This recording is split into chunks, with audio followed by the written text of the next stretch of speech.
You know what I noticed? Bro, I retweeted this too. There's something to say. Bro, Ricochet's work is getting a lot better. He sells his ass off. Have you seen him sell lately? I saw. Bro, somebody taught him something, whatever. But he sells exactly like I teach people how to sell. You acknowledge the point of contact, kick your feet, just very animated. Like he sold, like Drew McIntyre gave him a leg drop in that match, and I retweeted it. And you watch that sell. That's how I teach people how to sell. And he's a smart, like if he could start getting some good fiery facials, he could really, because his skill set is incredible, obviously. If he could throw a good punch, get some good fiery facials, okay, his selling is like, if everybody sold like that, this business would, the work would just look way better because the stuff would look like it hurts, you know? So I definitely noticed. I saw some clips of that match. I was like, wow, he's getting pretty good. Do you remember? Well, he sells well, huh? Do you remember Rob Van Dam used to do a unique sell where he would take the RKO right on his head, and he used to take like a pile driver on his head, and he would bounce up off his head and neck. Right? It was just unique looking. Yeah. I've never seen anything like that until Ricochet took that RKO. I saw the clip of that. That was phenomenal. I've never seen anything like that. The way and the great thing about that thing was, he did a 630. McIntyre moved out of the way, so he rolled forward, and just as he turned around, Orton came right in. He's a specialist at hitting that thing from all angles, and that was crazy. I like that. And he took it on his head, and then he kind of flopped. When you have that good of an offensive skill set, and you're working that hard to make the other guy's shit look really good, bro, that's why that's good. That's just great work. That's why the matches look better than the other ones. You know what I'm saying? That's the missing ingredient that these guys don't understand. Bro, just selling, like taking a move and just lying like you're dead and concussed. That's just, too many guys do that in wrestling today to where it doesn't really look like anything's going on. You know what I'm saying? Like when you're animated and selling, that sells to the people in the upper deck. You know, like that's big arena work. That's how you're supposed to work. Although you see so many guys in business these days, you take a big move and they lie there like they're dead. 20 seconds later, they're up again. Then take another big move and they lie there like they're concussed and dead. You know, guys take super kicks and they're literally like these days in professional wrestling, some guys are using super kicks as transitions where they're taking a super kick.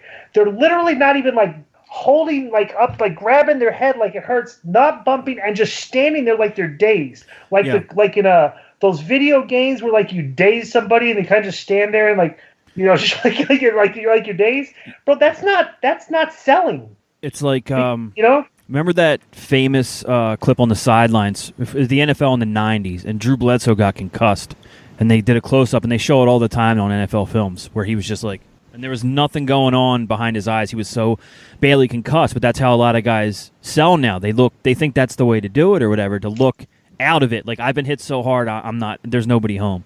But you're right. You see it a lot. But think about that, okay? We're trying to sell this as like, you're trying to, good work means working it to make it look as real as possible, not doing a bunch of shit, okay? Like getting all your shit and everything. That's not work. Working is making all this stuff look as real as possible, okay? And we know in this day and age, okay, like, you know, the way it's been, you know, when you get concussed, like, it's like you're done.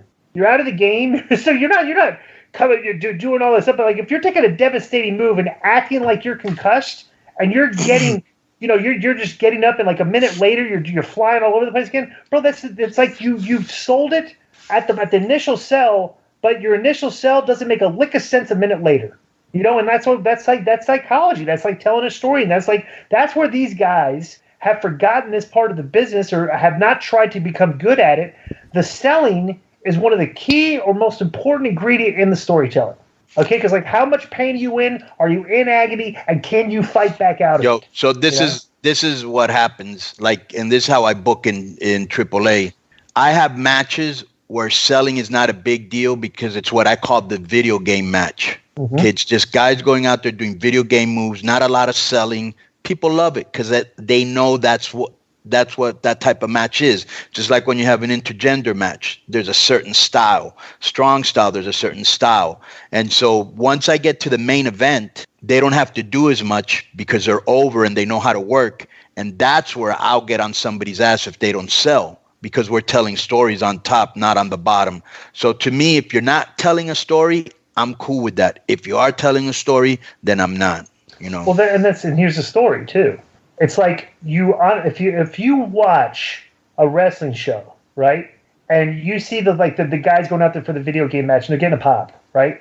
You can't. It's like you got to understand.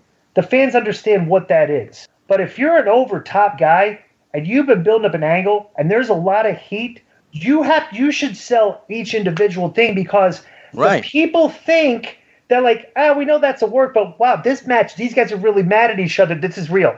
Right. So you have to sell accordingly, and that's how you draw the money. And that's the whole concept of putting on a good show. Because everybody can't work like that, and that's why your guys are top guys. You fill your underneath with some entertaining stuff, get the fans, but your money match, bro, you got to sell your ass off. Because the fans, you're trying to sell believability because that's what's selling the tickets, Right. No, I know, bro. And I had a conversation with the main event because for a couple weeks, they were the worst match on the show. And I was like, bro, there's no way that you guys can be the most paid, the most famous guys that are always asking for the most stuff. And then you go out there and you put out the worst match. I go, so we need to start and I told them all the things that they were doing wrong. Mm-hmm. And I said, give me an example. What did you tell me the story?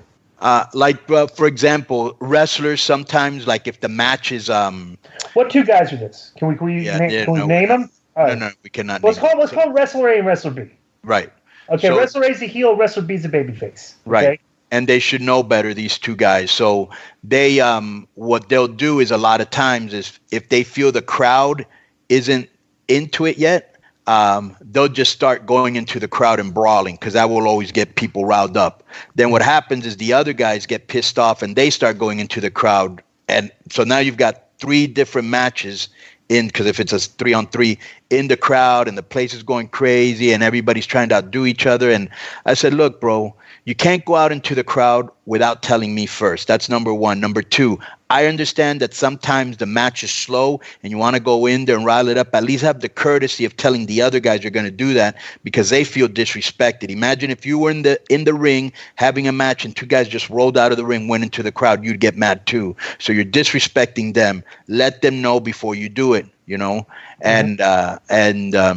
And the selling, I said, bro, you fucking look at, you guys are the biggest guys on the roster and you're taking care of each other and it looks like shit, And well, sometimes guys complain. Well, if they complain, then they shouldn't be in the main event. Shit needs to look snug, all right? Mm-hmm. You're taking care of each other too much and it looks weak and people disconnect. It's almost like a martial arts movie. So there are times when you've gone to see a martial arts movie and you see that the guy misses the guy by a foot and you're like, you just lose interest. You disconnect. You're not invested anymore. Mm-hmm. Then you might watch a Jackie Chan movie where it looks like he took the guy's head off and you're like, holy shit. And you're into the movie, because it looks real. You know mm-hmm. what I'm saying?